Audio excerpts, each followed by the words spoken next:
Boa noite, gente. Eu me chamo Tiago Timóteo e hoje a gente vai discutir um pouquinho sobre testes paramétricos na quarta semana do CCCP. Então, os nossos objetivos são entender quando utilizar um teste paramétrico, compreender a estratégia de escolha desses testes e conhecer um pouquinho sobre o teste T e o ANOVA de Pearson, que são protótipos desse tema estudado. Então, basicamente, o que são testes paramétricos? É uma técnica de inferência estatística que utiliza valores numéricos fixados, são os nossos parâmetros, que são média e desvio padrão, para modelar e comparar variáveis estudadas. Em outras palavras, é uma maneira de simplificação matemática para poder a gente performar as estatísticas testes. Mas a gente vai entender um pouco mais à frente. Antes eu queria falar um pouquinho desse protocolo Science que foi criado por Caio e que é muito interessante. Ele é uma metodologia de escolha do seu teste. Então, basicamente, ele consiste em, primeiro, selecionar as variáveis de estudo, classificá-las, certo? Em contínua, categórica, investigar a normalidade, certo? Enumerar as categorias, conferir premissas para o teste candidato, se houver, e escolher e executar o teste. Em fluxograma, isso fica mais ou menos da seguinte forma. Primeiro, a gente se pergunta como é a nossa distribuição. Ela é uma distribuição normal, não normal? Ela é uma outra característica, ela tem a distribuição de Poisson, ela tem a distribuição de Q quadrado, uma distribuição T, uma distribuição logarítmica, enfim. O que a gente busca para essa aula é o extrato da esquerda, se ela for uma distribuição normal, uma distribuição gaussiana. A partir daí, a gente vai para a segunda pergunta. É uma amostra pareada ou não pareada? A gente está avaliando os mesmos pacientes ou sujeitos em períodos de tempos diferentes? São medidas repetidas? É pareada. Ou não pareada? São dois grupos distintos, são amostras, medidas não repetidas. A partir daí, a gente vai para a terceira escada. A gente vai saber a quantidade de grupos. Tratam-se de 2 grupos ou tratam-se de 3 ou mais grupos? A partir daí, a gente vai chegar nesses principais testes que são do escopo dessa aula, tá certo? Existem outros mais específicos ou em outras modalidades mais específicas, mas a gente não vai trabalhar nesse período curto de tempo. Ok. E o que é a curva normal? A gente já discutiu um pouquinho com o Pedro falou das características físicas dela, uma curva simétrica, uma curva que, se ela for padronizada, ela tem uma média de 0, desvio padrão de 1, ela é assintótica, ela tem um formato de sino, enfim. Mas como realmente avaliar a normalidade na nossa distribuição amostral? Primeiro, a gente pode fazer análise visual, a gente pode fazer estatística teste e QQ-plot. É importante salientar que o ideal é que a gente faça uma análise conjunta dessas 3 características, certo? A análise visual consiste na avaliação do skewness e kurtosis. O skewness é o desvio lateral desses dados, da frequência dos nossos dados. Ela está desviada negativamente, ela está desviada positivamente, está para a direita, está para a esquerda. Isso pode impactar na qualidade da nossa análise. E o kurtosis é na questão da apiculação da nossa curva. Ela é uma curva muito apiculada, ela está lepticúrtica, ela está mesocúrtica, ela está platicúrtica, ela está achatada. Isso também pode influenciar, certo? É importante que a gente visualize nossos dados, e isso é muito negligenciado. Uma segunda coisa é a estatística teste propriamente dita, que as mais conhecidas são o Shapiro-Wilk e o Kolmogorov-Zmenhof, que na maioria dos casos são intercambiáveis, mas há argumentos de que um é melhor para uma amostra maior, outro é melhor para uma amostra menor, enfim. O mais interessante é que a hipótese nula dela ela é um pouco diferente das outras estatísticas testes. Ela diz que a amostra possui uma distribuição igual à normal. O que é que isso quer dizer? Isso quer dizer que o nosso p-valor que a gente vai encontrar, se ele for menor do que 0,05, quer dizer que a nossa amostra ela é não normal, ela não é normal. E se for maior do que 0,05, trata-se de uma amostra normalmente distribuída. Então, isso é interessante, porque é um pouco contraintuitivo. Então, já que a gente está buscando amostras normais, fazer testes paramétricos, a gente espera um P maior do que 0,05. O terceiro cenário é a avaliação do QQ-plot, que é um gráfico que a gente avalia valores esperados, né, valores teóricos normalmente distribuídos, com os valores observados, né, na nossa amostra. A gente espera que os nossos valores observados eles percorram essa curva, essa linha, esse delineamento, quando ajustadas para os valores hipotéticos. Aqui na direita a gente vê um exemplo em que isso não acontece. Então, provavelmente, esses dados eles não estão normalmente distribuídos. Bem, Mas existe o teorema do limite central.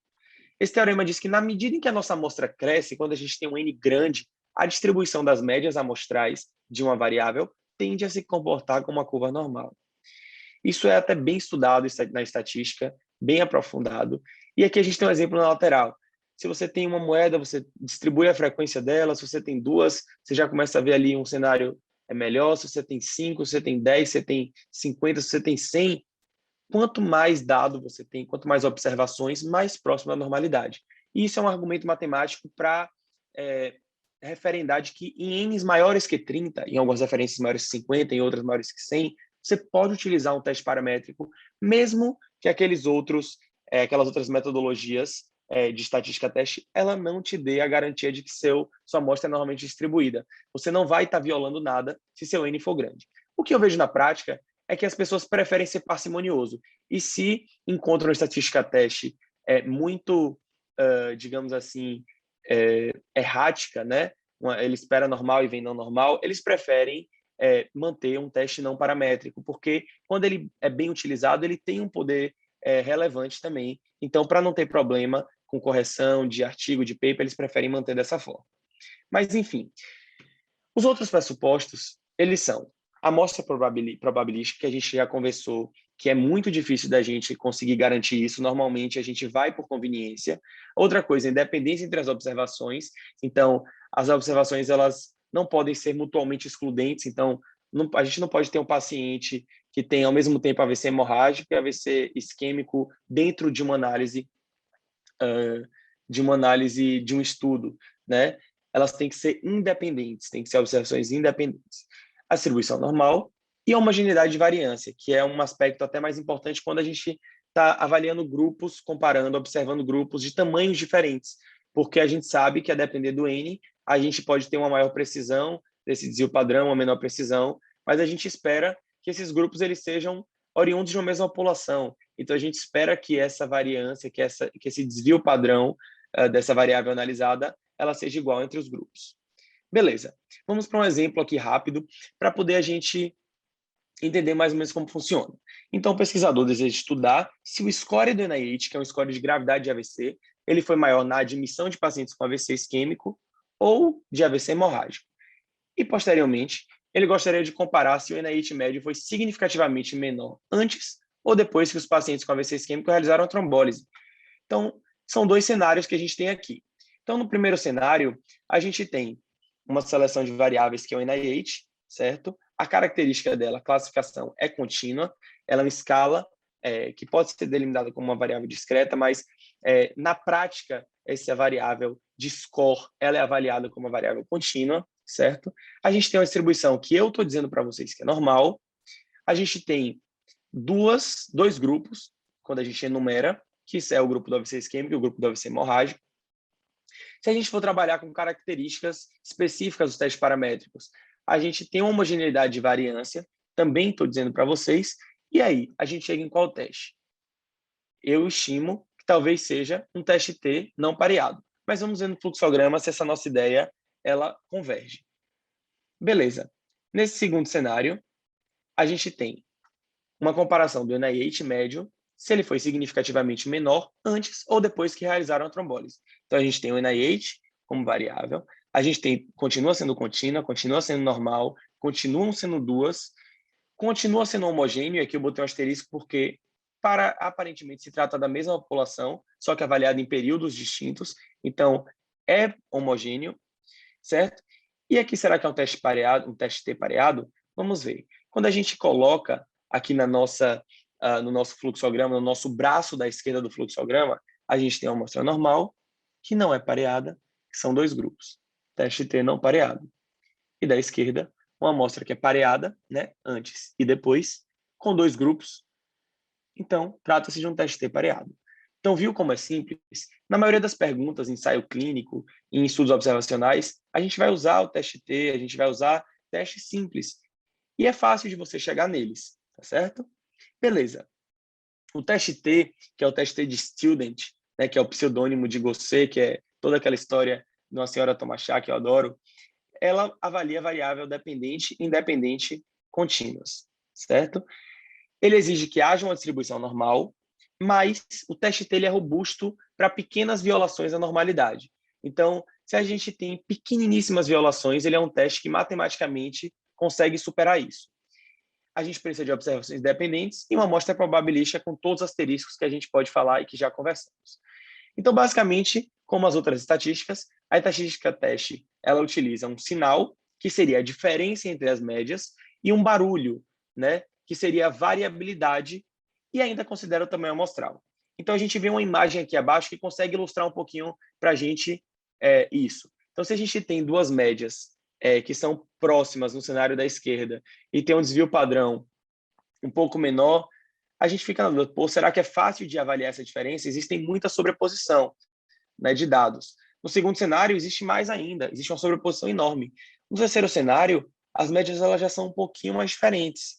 Então, existe uma sobreposição, mesmo que elas mantenham o mesmo desvio padrão lá do cenário da esquerda, a gente percebe que dá para suspeitar de que são diferentes essas duas amostras, certo? E o tamanho amostral, evidentemente, porque quanto maior o nosso tamanho amostral, mais capacidade a gente tem de diferenciar um extrato do outro, tá certo? Beleza. Então, a gente vai agora para um segundo exemplo. O segundo exemplo é o seguinte: um pesquisador ele deseja estudar se a idade do paciente ela se associa à etiologia do AVC, certo? E os pacientes eles foram divididos em 3 grupos de etiologia: AVC cardioembólico, AVC lacunar ou AVC por oclusão de grandes artérias, certo? E aí a gente volta para o nosso Science. Quais são as variáveis selecionadas? Idade e a etiologia do AVC, certo? Qual é a classificação? Idade é uma variável contínua e a etiologia do AVC a gente está categorizando aqui em cardioembólico, lacunar e oclusão de grandes artérias. Será que ela é normalmente distribuída? Então, vamos ver. Aqui a gente faz um teste de normalidade, eu botei de maneira simplificada, e ele aparece assim, especialmente no SPSS e outros softwares.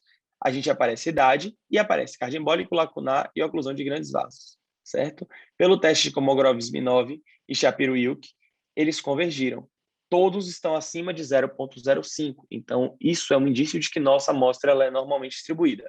Na vida real, seria interessante também a gente ver, fazer análise visual, tá bom? Então, a nossa hipótese é que não houve diferença entre a distribuição amostral e o universo de uma distribuição normal. Portanto, ela é normalmente distribuída.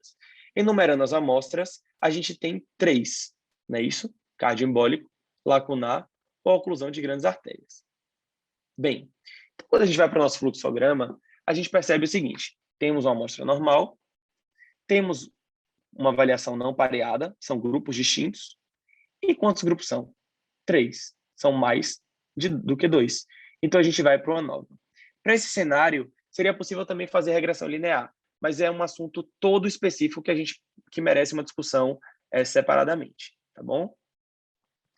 Então, a gente vai para os pressupostos do ANOVA, que seriam muito semelhantes aos do teste T. Uma amostra probabilística, certo? Observações independentes e a homogeneidade de variância.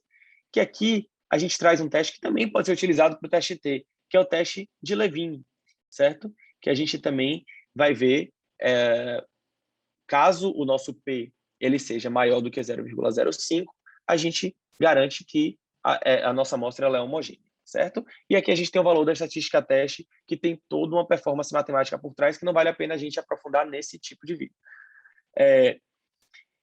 E aqui a gente tem a estatística teste, realmente, o nosso que seria a tabela do ANOVA, né? Ele vai trazer um cálculo de soma dos quadrados, que também faz parte da estatística teste deles, e ele vai nos dizer se há diferença das médias entre os grupos. E ele vai me dizer, existe. A gente tem um P aqui de 0,001, então existe diferença entre as médias dos grupos. Mas eu te pergunto, aonde que está essa diferença? Certo? Então aqui a gente só mostrando uma nova. Essa diferença está onde? Essa diferença está entre cardioembólico versus lacunar, lacunar versus aterosclerose de grandes vasos. Onde é que está essa diferença? E aí que entra um outro pulo do gato, que seria a estatística pós-hoc, que a mais conhecida é de Bonferroni, mas existe Turk, existe LSD, existe várias outras estatísticas que elas vão fazer o seguinte: elas vão nos apresentar as avaliações dos valores de P para cada comparação. Então, aqui, por exemplo, eu tenho um cardiembólico, comparando com a oclusão de grandes artérias, eu tenho um P de 0,002. Então, há diferença entre as médias dessas duas entidades. Com a lacunar, mesma coisa, menor do que 0,05. Se a gente for avaliar lacunar com a oclusão de grandes vasos, a gente já percebe que é maior do que 0,05. Então, não existe diferença entre as médias dessas duas. Então, a idade em relação à idade. Né? Então, provavelmente, os pacientes com AVC cardioembólico, hipoteticamente falando, eles têm idade diferente da de oclusão de grandes artérias e de lacunar, tá certo? Mas para que também utilizar a estatística de Bonferroni? Por que a gente não faz simplesmente testes individuais? Porque a gente tem o objetivo de verificar onde se encontra a diferença e corrigir para múltiplas comparações, que é a inflação da taxa de erro. Isso é um conceito muito interessante da estatística. Múltiplas comparações. Vocês vão ouvir isso muito na análise dos artigos, certo? Que é o seguinte, se eu delimito uma probabilidade, um alfa de 0,05 para poder avaliar uma comparação, se eu repito essa comparação uma vez, duas, três, quatro, cinco vezes, se eu vejo cardiembólico com oclusão, cardiembólico com lacunar, lacunar com oclusão, eu estou fazendo múltiplas comparações. Então, eu incorro no erro, eu tenho muita chance de incorrer no erro do tipo 1. Eu tenho muita chance de dizer que eu tenho uma associação, certo? Sendo que eu não tenho. Simplesmente porque eu fiz múltiplas comparações, e no momento que eu fiz múltiplas comparações, eu estou multiplicando essas probabilidades. Por exemplo, se eu multiplico 0,95, 0,95, 0,95, eu tenho 0,87 alguma coisa. Então, eu tenho mais ou menos 14% de chance de erro tipo 1, não mais o 0,5, certo? Se eu tenho 10 vezes, eu vou ter quase 40% de chance de erro. Então, eu com certeza vou ver alguma coisa ao acaso, ou muito provavelmente eu vou ver alguma coisa ao acaso. Então, a estatística Bonferroni, ela faz uma adaptação desse valor de P. Ela reduz, ela deixa de ser 0,05, ela reduz para 0,02, 0,01. Ela pode dividir pelo número de variáveis que eu estou analisando, certo? Então, ela deixa mais rígido, ao mesmo tempo que ela aumenta a probabilidade de eu cometer o erro tipo 2, porque agora eu estou tão rígido que é possível que eu cometa o erro tipo 2. Eu evito o tipo 1, mas eu posso cometer o 2. Então, é interessante a gente ter o conhecimento sobre esse tema. E a gente chega à nossa conclusão, que a hipótese nula foi rejeitada, pois houve associação entre a idade do paciente e a etiologia do acidente vascular cerebral. Por meio de Bonferroni, vimos que pacientes com etiologia cardioembólica são mais velhos comparados às outras etiologias, certo?